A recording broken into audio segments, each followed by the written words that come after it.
looking into the paper, learning to act without action is quite an interesting paper where we try to look into how do we train robots or agents to be able to learn action just from videos. And to give context about what we are trying to do, we'll just watch a couple of videos. So this video is about NVIDIA talking about some interesting stuff. So let's just watch the video together.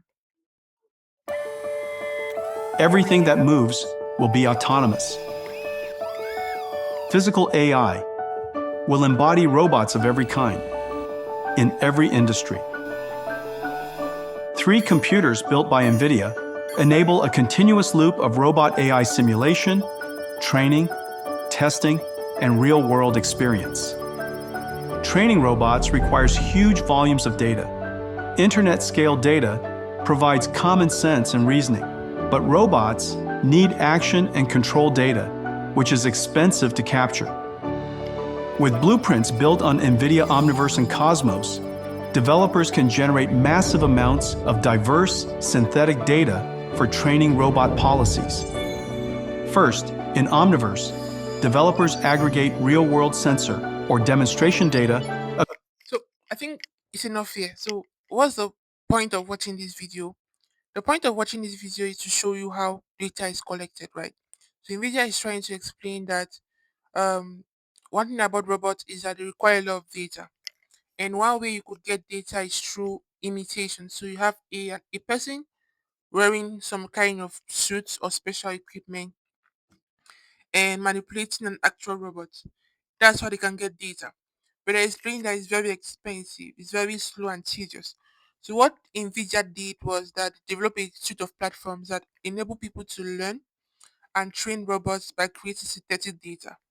That way they're able to create more data at a very large scale, right? So that's like what this whole video is all about.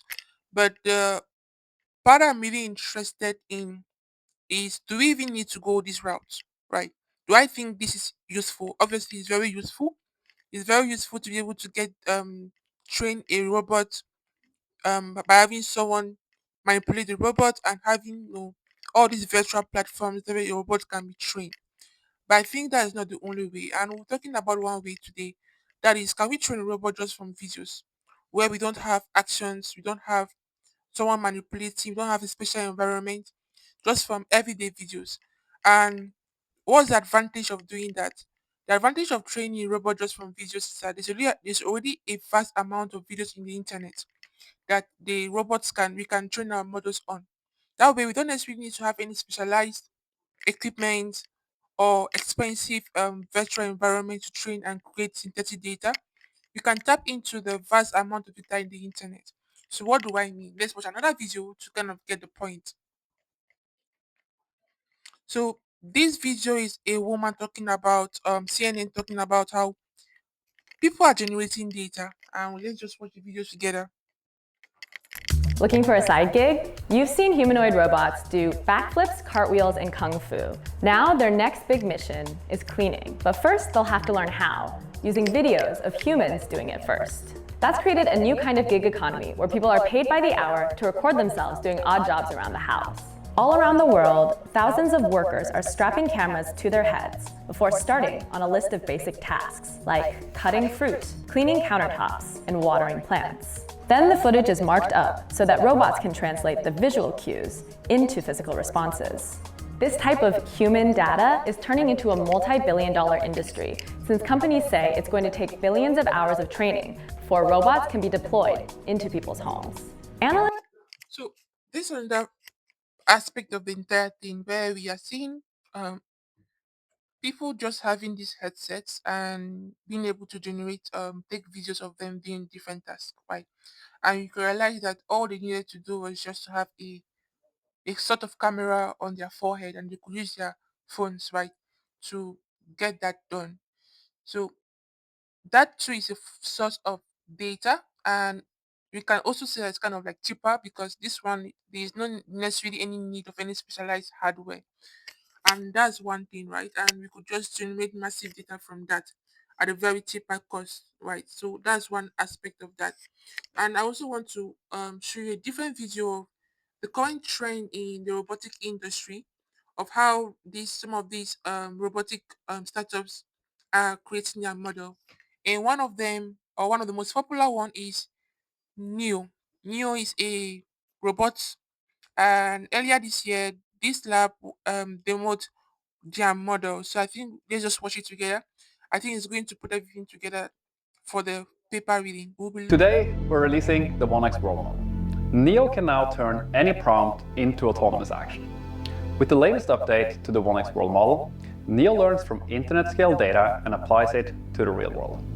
By visualizing future actions with a video model grounded in physics, Neo can generalize to new tasks it's never seen before. This opens a new path for robotics learning, one where robots learn by teaching themselves, using the data they generated on their own, and grow in AI capabilities alongside the rapidly improving video models.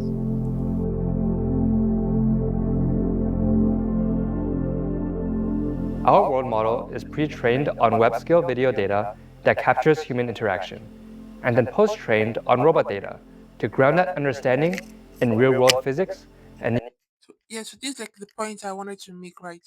So what they are saying here is simply that they are when it comes to AI training, there are like different fields of training. There's the pre-training, there's the post-training, I would say, and there's something in between. But the idea of pre-training is that you could just train your robot on vast amount of internet data.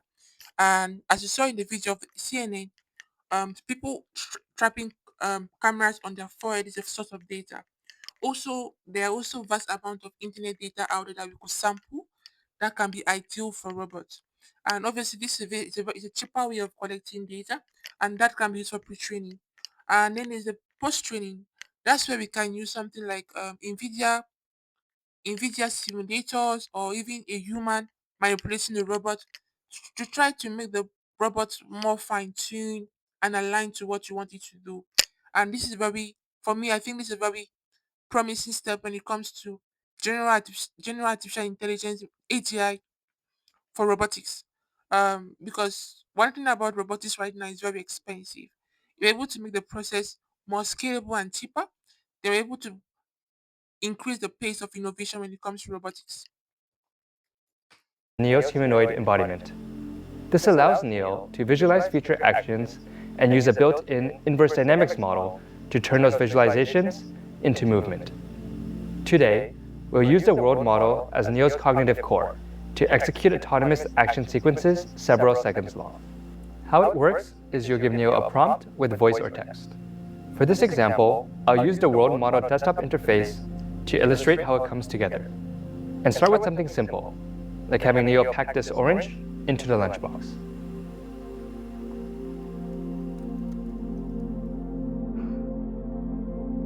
Once you prompt Neo, it'll take what it sees as input to generate a visualization of how to complete the request. As you can see on the screen below, Neo is visualizing how to perform this task using its world model. You can either have Neo automatically execute the generation or choose the best one to run from among several parallel generations. So this is very exciting for me. You mentioned some stuff like inverse dynamic model. We'll, we will look into it today, and I'll add one more for dynamic model. Look into it today. But the whole idea is that the robot sees the particular object, right, as it is, and it can predict the future. So it can create a vision of the future of how things will look like. And there's a model that's called the inverse dynamic model that like translate whatever thing is just in the future into actions that the robot can actually take. Because for those who understand engineering and physics, for you to like control anything, there's what we call as inverse. To have a way to translate whatever you see into angles, right? You have to translate whatever you see into angles that the robot can actually take, because the robot does not understand numbers. You understand certain kind of numbers. So when it comes to how do you control the arm, how do you control the finger, how do you control the fingers, right? You have to be able to give specific commands. Majority of them are angles. So the robot can actually take those commands and put them in action. and that's what the inverse dynamic model is doing. So we'll be looking into how this kind of models are trained, and hopefully in the next video we'll actually create our own from scratch. While Neo has never seen these objects before, there are still some examples of pick-and-place tasks in our dataset. So one might assume it's generalizing to a similar task to create this visualization. But this is not the case. With the world model, Neo can perform any task with any object, whether there is existing data or not. Not only has Neo never seen this toilet, but it has never performed a task anywhere near similar. Without any prior data on how to operate a toilet seat, the transfer of human knowledge becomes a lot more apparent.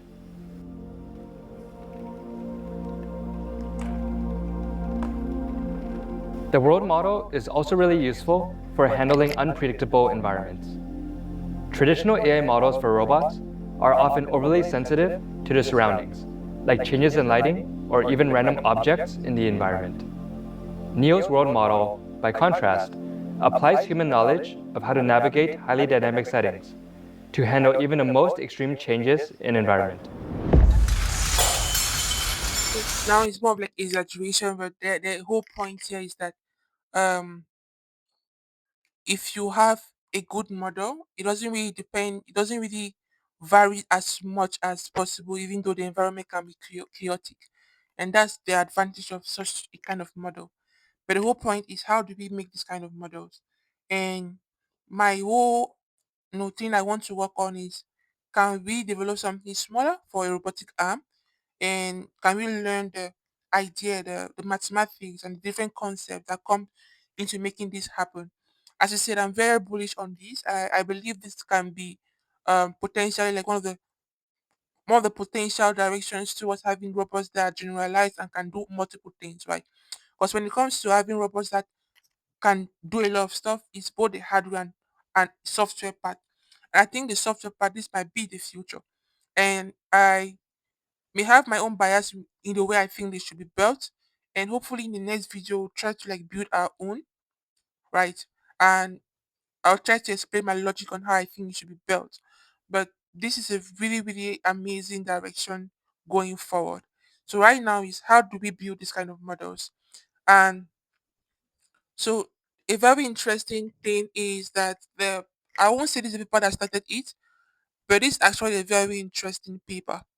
From the word models and the video that I just showed, we want to train models from just videos. We don't want to have actions, because actions requires that we have an environment, or we have like someone manipulating the robot and stuff like that.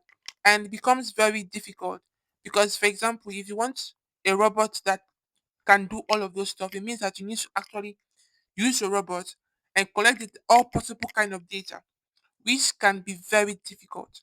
But if you train a robot, let's say you pre-train a robot on the vast amount of data in the internet, the robot to be able to see certain kind of things that you may not necessarily have train your robot on. For example, in the video, they showed how the robot could lift a seat of a toilet, right?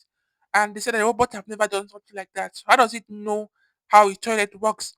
But because there are a lot of videos on the internet of how toilet works, the robot will have like an understanding of what toilet is and how it works just from the video alone, right? So there's a lot of advantage when it comes to training your robot on videos.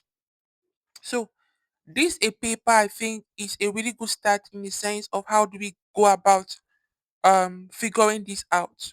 So the paper here is called Learning to Act Without Action, and it's quite an interesting paper. So it's just repeating some of the things I said. When it comes to language model like ChatGPT, video models, they all benefit from the large amount of data in the internet. But robotics has not been that way, at least prior to this time. And we're looking into how do we also train robots and create AI models for robots that can also benefit and take advantage of the large amount of data from the internet. And obviously, the large amount of data in the internet just have videos, right? There are many just videos and text. So they lack one thing that robots really, really need, which is action. So inverse kinematics. So that's what I wanted to say. So when you want to train a robot and manipulate a robot, what you do most times what we call as inverse kinematics. So you move from you have a desired position that you want to do, then you go backward to get the mathematics for the angles that you need to have to control the robots, right? But you only have observation, you don't have the inverse kinematics. So it becomes almost impossible.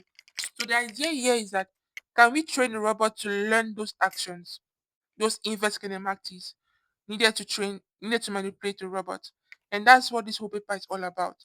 So imagine that you have so let me establish it first. So a video is simply a frames are just frames of images. So when you take images and you stack them over and you play them one at a time sequentially, then you have a video. So in our case, we call every frame an observation. So you have the first observation, second observation, third observation.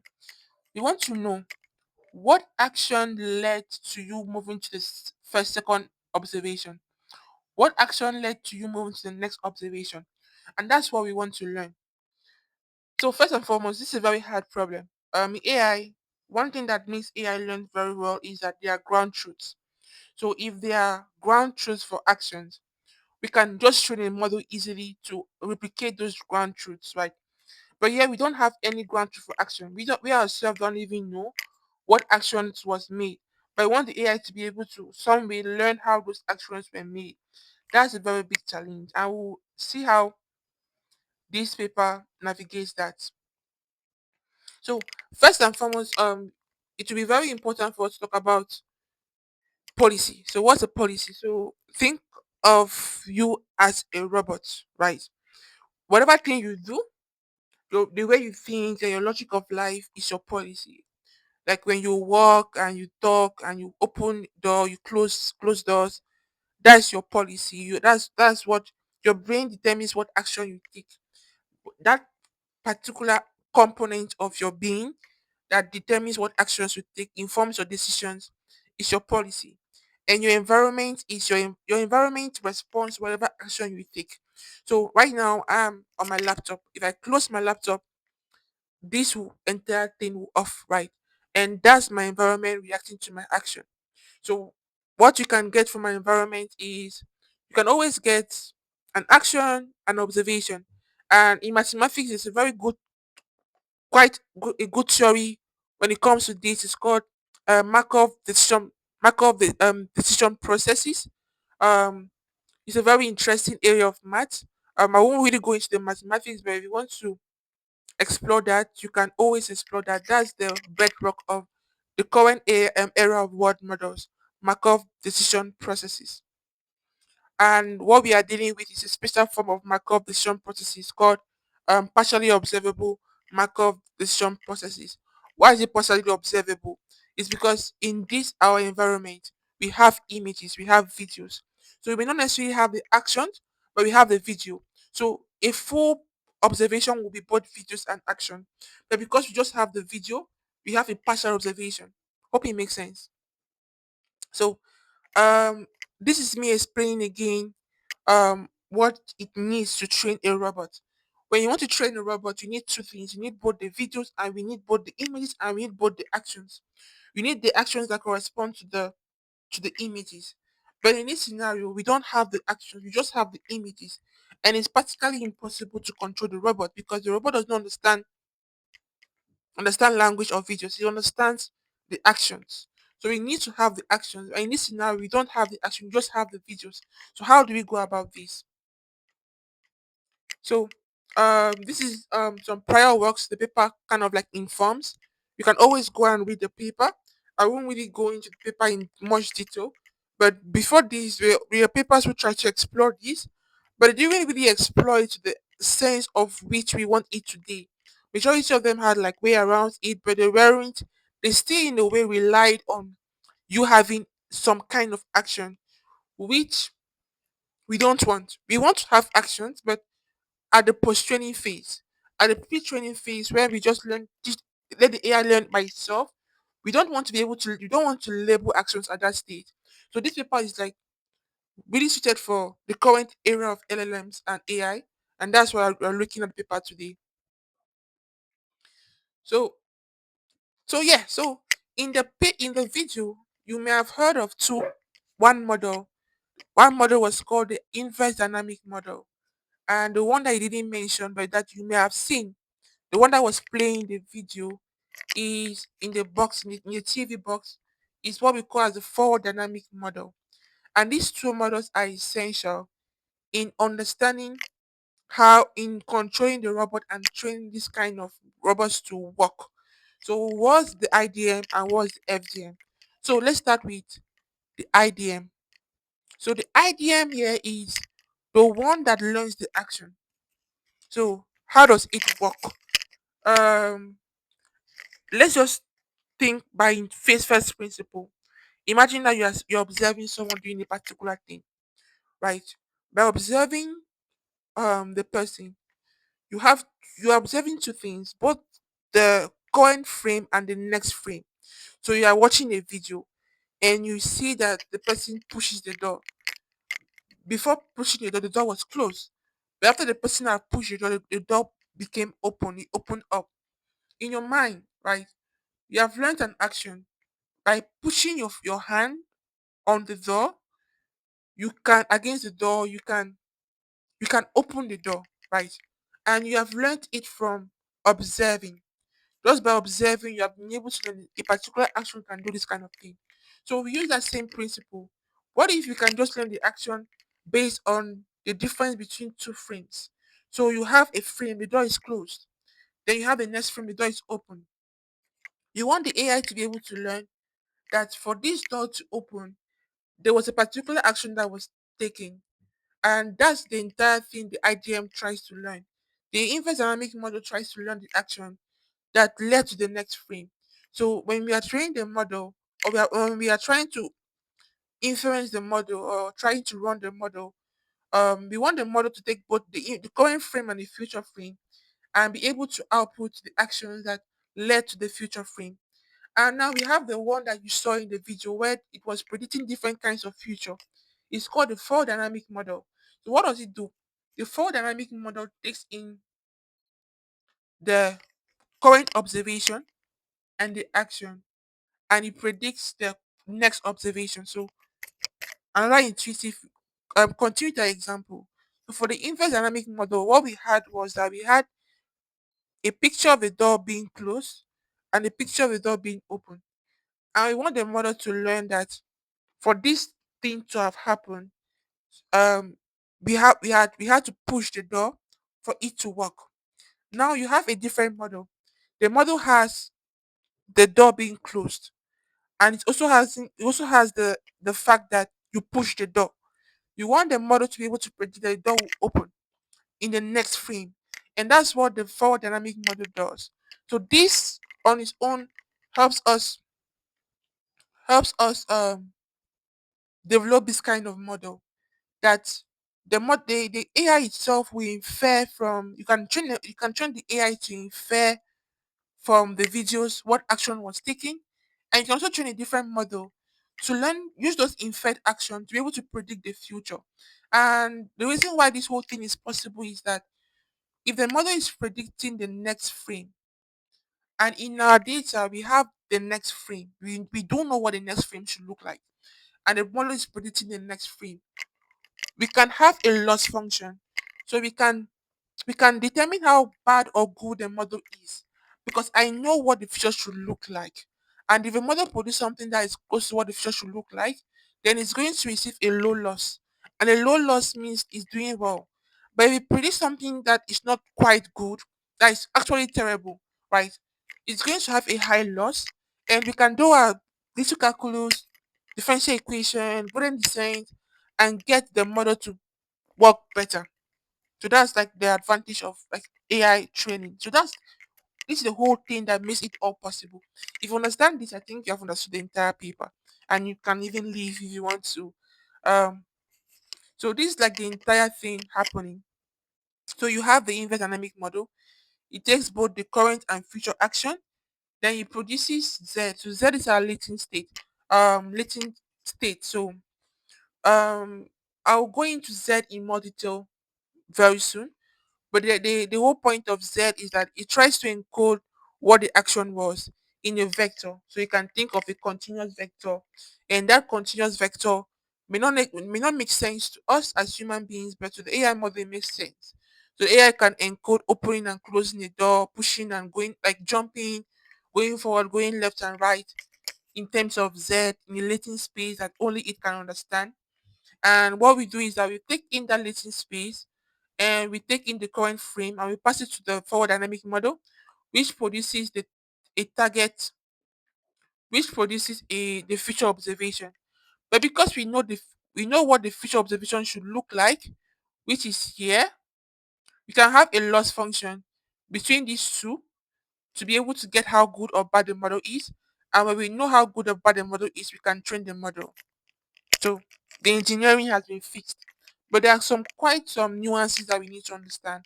And yeah, so the first nuance is this. So AI models can sometimes cheat. Like sometimes they can be lazy and they can just be terrible. So imagine, look at this. You want the model to predict this, right? Then you pass this particular observation to your IDM.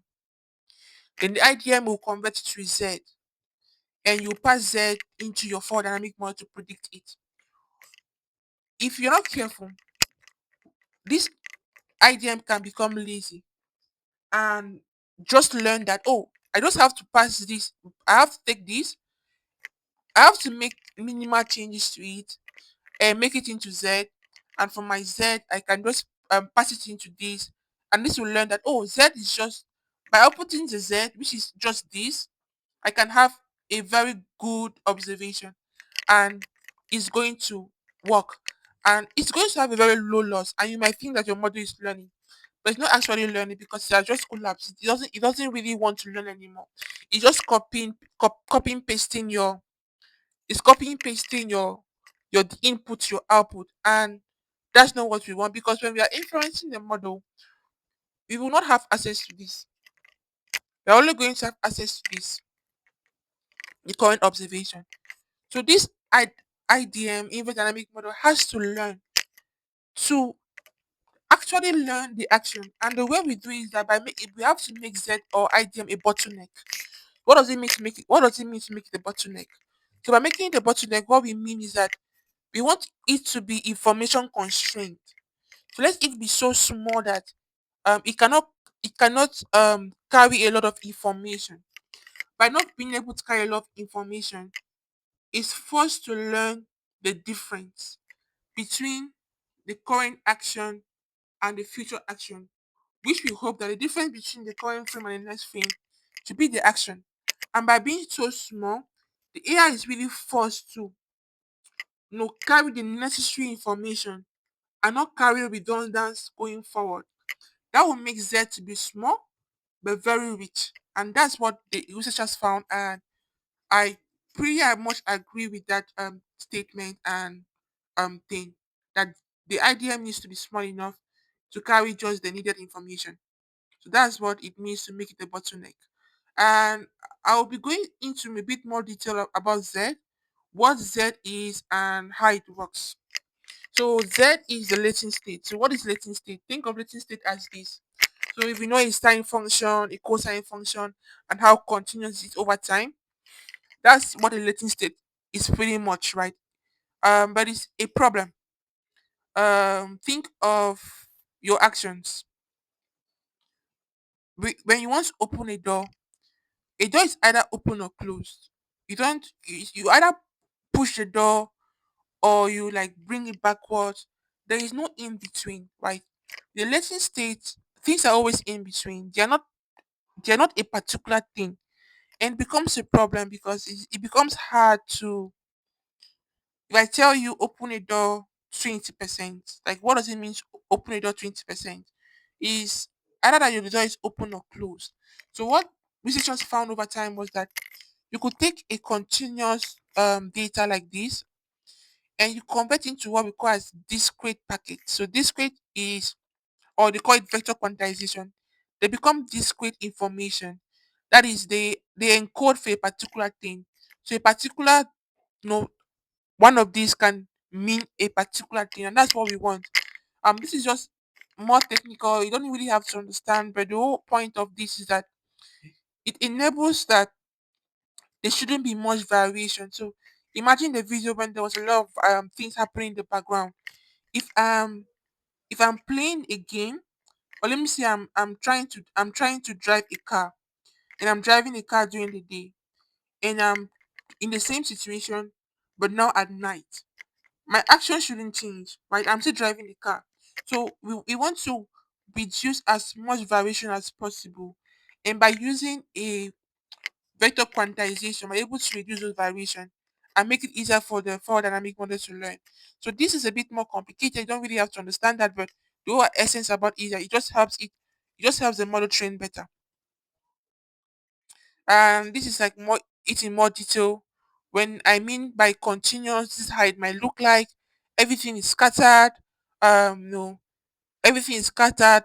It's just continuous, but we are able to arrange this into more organized and deterministic actions or representation, which the model can learn from. So this is what it. I think this deserves a whole lesson on its own. So if you didn't really understand, that's okay. So so now training. So how do we train the model? How do we train the model? To train the model, you need just the observation. So you can see from our input, we just have all the observations. We think about having a whole lot of video. Imagine that you want to train your robot on how to fold dresses, and all you needed was to strap a headphone on your head and fold your dresses. So we let's say it took you 1 minute to fold your dresses, right? That's your whole video can be the input to your model. And remember that a video is just a series of frames playing one after the other. You pass it into your IDM, your inverse dynamic model, and it's going to learn the Z. And we understand the Z there is just the action, and it can be continuous and it can be discrete. But in our situation, we want it to be discrete because by making it discrete, it helps the model learn better and reduces variation. Then you have a forward dynamic model that takes in both your current frame and your discrete Z and outputs a predicted next frame. But because you know what the next frame should look like, you can set up a loss function, and the loss function can go back to train your models and make them better. So it makes the forward dynamic model more accurate. But the forward dynamic model realizes, okay, for me to become more accurate, I need to train both the quantized Z and the IDM to also become more accurate. Because if they're more accurate, my future will also be more accurate. And that's how everything trains. So when we are done with that, so this is like the more details on how we move from a latent policy to a discrete policy. So this on its own also requires a bit of training. It doesn't come inherently. It's a bit of training that goes into having that done. But it can be done at the same time as you are training your model. So um so what happens now when you have trained your IDM, right? So different robots have different actions. They have different mechanisms and the way they work. So what this allows you to do is that you can now go a, an extra step to fine tune your model. So imagine that you have a robotic arm that has human-like fingers, and you have another robotic arm that have like crab-like fingers, right? They are different embodiments, but because you have learned a good action, you can fine tune your model on different embodiments of robots, and they'll be able to quickly learn with very few examples. So in this paper, they proved that they could train their model this way, and for the model to perform as good as a mo- as for the model to perform really well, it took just 200 label data. So 200 label data means frames and actions, and there were 200 of those kinds of data compared to having 4 million data where they had to train from scratch without the model. So that, This particular model is just a way of training robots. There are different ways, right? But they show that this can be very sample efficient in the sense that if you take a different approach, which is the standard approach, you're going to need 4 million steps for you to get to where you need to get to. But in this approach, you just took 200. So I don't know the maths. It can be over 10,000 times, 20,000 times smaller data to achieve that same performance. So it shows that it's very sample efficient. And my idea is that it also enables you then to also move from different embodiments. So I can train a robotic arm. Robotic arms can be different. There's no standard robotic arm, right? They can all be different. Robots are different, but it doesn't really matter. If I have a good model, I can always fine tune that model for different embodiments, different robots, and it's going to require very few data for me to get a good model, which is very promising. Um,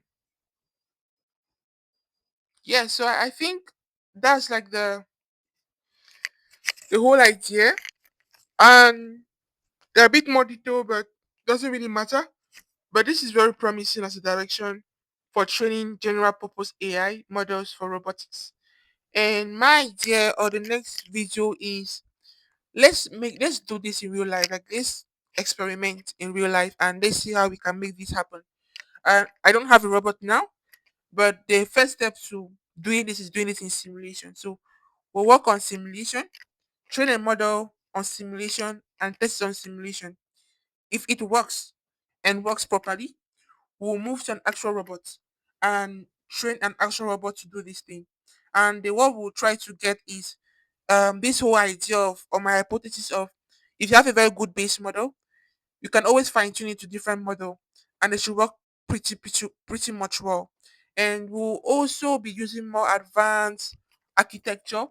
This paper was in 2024, and ever since then there have been better improvements that come out. So we'll use more newer architectures that are proven to be more efficient and faster and converges better and train our model.